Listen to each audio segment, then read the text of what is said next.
Okay, this video explains what powers are, or exponents. So when we say to the power of, and we're talking about mass, we're basically saying how many times it needs to be times by itself. So take this for example, this is 4, and then we write the power sign, or to the power of, whatever the number is, just a little bit smaller, but also up a little bit more. And that's called an exponent. So the 3 is the exponent. And this means 4 times by itself 3 times. So 3 multiples of 4.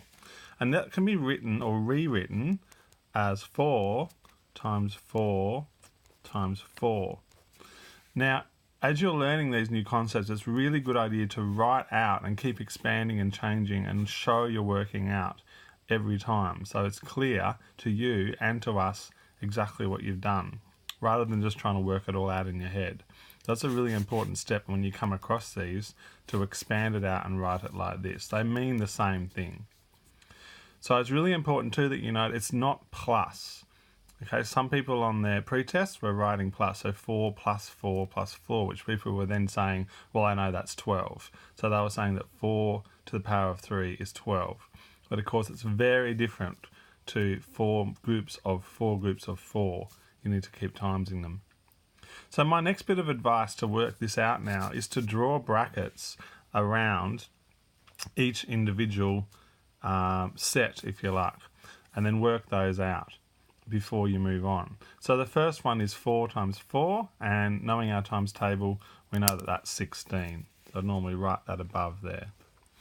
Now we've dealt with these 4s, and it can also be good practice to cross out the numbers that you've already dealt with so that you don't accidentally times them or include them in your next calculation.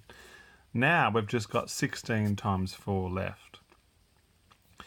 Now some of these numbers get fairly large if you're going to exponentially increase very quickly. So you will have to, or we would like you to, show you're working out next to the real sum, or the main sum if you like, so that we can see how you've worked it out.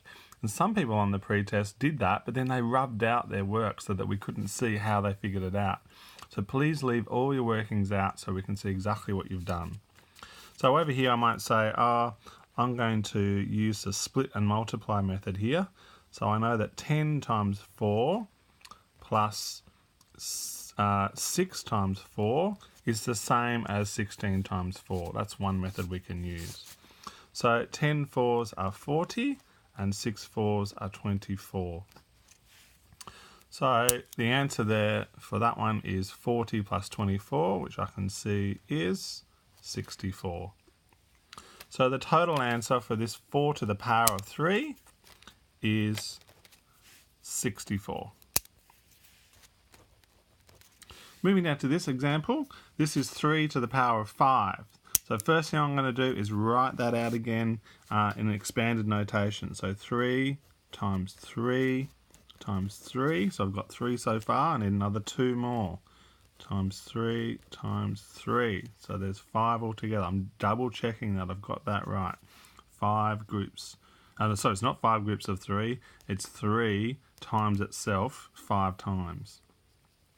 But you've got to include that original 3. So really you can see it as it's timesing by itself 4 times. But as long as there's 5 multiples of it, then that's correct.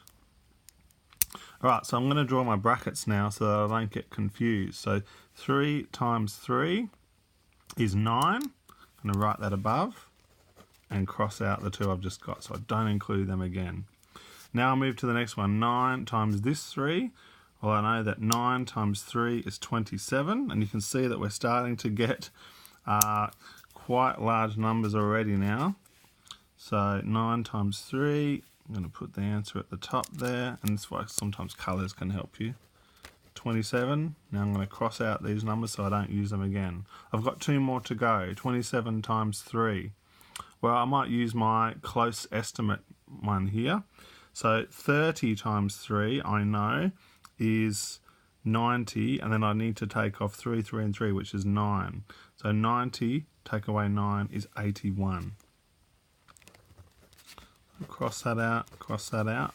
I haven't bothered doing the brackets here now, so as you get better and better you can do it without the brackets, but it does still help to cross it out. So now we're down to our final one, which is 81 times 3. So I might say there 3 times 1 is 3, and then 3 times 80 is, well, I know 3 eighths, 24, so it's actually 240. So there's my final answer, 240. Make sure you make that really clear in your worksheets or in your tests that is the answer, very clearly there.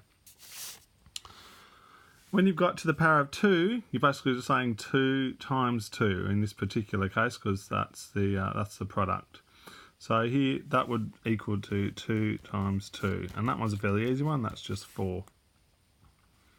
When you get a power to 0, the answer is always 0 because it's basically 0 multiples of the product, so 8, and 0 of something is 0.